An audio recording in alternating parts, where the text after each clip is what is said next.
c'est une situation qui est d'autant plus grave, parce que quelqu'un a parlé ici du congrès de l'Union sacrée, le congrès de la honte. Je vous informe ici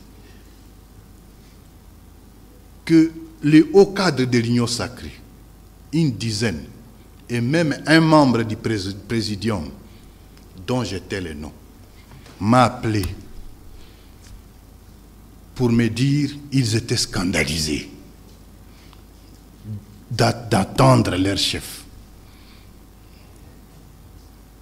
Et ils sont allés plus loin, ils disent, mais pourquoi vous traînez? Venez vite nous libérer.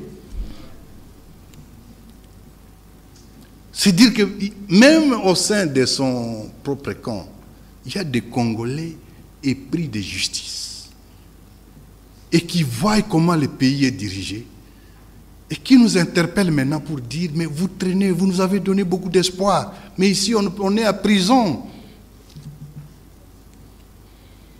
Hein? Voilà la situation. Nous n'allons pas croiser les bras, mais ce n'est pas un problème de l'AFC, c'est le problème du Congo. Nous avons droit à être dignes, à vivre comme les autres, à nous développer et à penser à l'éducation de nos enfants, la nourriture, l'eau à boire, la santé, les infrastructures.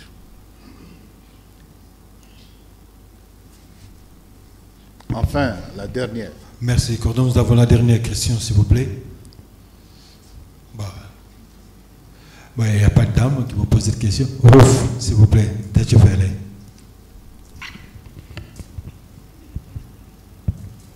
Merci.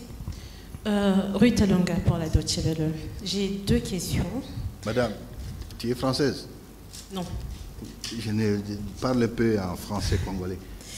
Ruth Alonga. Ruth, merci. J'ai deux questions. La première, dans votre speech tantôt, vous aviez dit que, au regard du fiasco de Doha, la population devra poursuivre les négociations sans Tshisekedi. Que cela signifie concrètement? Et la deuxième question, au vu du blocage actuel du processus de Doha, que pensez-vous de l'approche directe de Donald Trump dans ce conflit? Et attendez-vous à un repositionnement clair de certains acteurs internationaux face à ces statu quo? Merci. Bon, moi, Madame Reed, je n'ai pas dit qu'il y avait un fiasco à Doha. J'ai plutôt dit que M. Tshisekedi considère toutes les initiatives externes pour la paix en République démocratique du Congo comme une distraction. Il l'a dit le week-end dernier. Et c'est qu'à ce titre, nous disons, nous sommes des hommes épris de paix et nous tenons au dialogue. Et que s'il persiste à ne pas vouloir le dialogue, nous on fera ce dialogue sans lui. Donc nous restons attachés à Doha et nous ferons tout ce qui est de notre mieux pour qu'on arrive à une solution. À Doha, ce qui bloque, c'est M. Tshisekedi. Nous avons mis, avant d'arriver à Doha, ce que nous appelons les mesures de rétablissement de confiance. Qu'il doit exécuter, ce sont des préalables avant qu'on aborde le problème des fonds dans les négociations. À Doha, on n'a jamais discuté des causes profondes de la crise. Nous sommes dans les préalables. Et dans ces préalables-là, il y en avait 8. Aucun n'a jamais été réalisé par Tshisekedi. Et pourtant, nous, on a donné, on fait montre de bonne foi. On a libéré des prisonniers ici, gratuitement, sans contrepartie. Nous avons libéré, nous nous sommes retirés de Walikale, sans contrepartie. Nous continuons à participer. Mais entre-temps, ils bloquent. aucun prisonnier est libéré. Les condamnations fantaisistes qu'ils ont faites, on n'en parle pas. Au contraire, il va arrêter d'autres Congolais, comme l'ancien chef de l'État, pour les condamner aussi à mort, parce qu'il y a une condamnation à téléchargement. Le blocage, c'est lui. Bon, les gens parlent de Trump. Trump, c'est le président américain que tout le monde semble craindre. Il a sa méthode, son approche. Est-ce que c'est lui ou bien ce sont plutôt ses conseillers qui voient que non, le dossier congolais est une opportunité de business. Et devant la débâcle de M. Tshisekedi, il est allé lui proposer que je peux te donner tous les Congos gratuitement, pourvu que moi je reste au pouvoir. Ça ne résout pas la crise.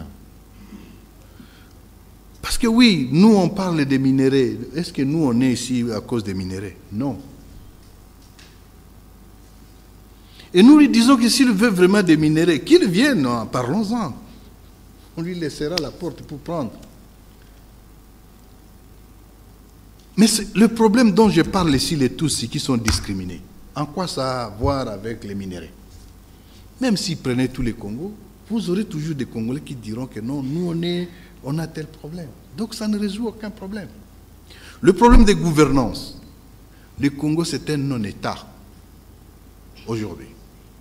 Je vous ai parlé du Katanga, le pillage, l'Ituri, même ce qu'on donne pour indemniser les victimes d'une guerre, on pille. À Kinshasa, c'est la ville la plus sale. Au Congo, la justice, c'est un instrument, la commande. Il y a quelqu'un qui pense qu'il est plus congolais que les autres et qui peut dire que toi, tu vas en exil et qu'on sort.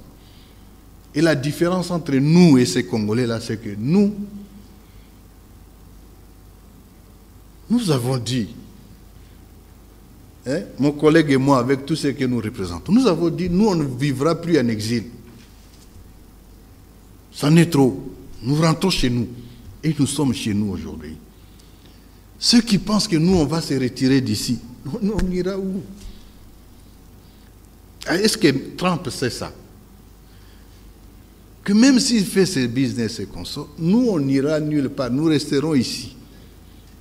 Et on n'a pas l'intention, on ne rêve même pas à repartir. On va aller où? Donc ça ne résout pas le problème. Le problème reste entier. Que ceux qui veulent des minéraux prennent les minéraux. Mais nous avons des causes. Nous avons des raisons. En Swahili, on dit tout qu'on a sababu. Notre cause est noble. Nous voulons vivre chez nous avec dignité. Notre problème, c'est qu'il n'y a pas d'État. Que Tshisekedi a détruit les FARDC. Ce n'est plus une armée. Que Tshisekedi a détruit tout. La justice, il la prend pour dire, toi, tu fais ça, non. Notre problème, c'est que non, il y a l'illégitimité, il n'a jamais gagné une élection. Notre problème est qu'il est voleur, il triche, il escroque tout le monde. Moi-même, je suis victime d'une escroquerie. Je l'ai dit clairement. Moi-même, j'en suis victime. Notre problème est qu'il pense qu'il y a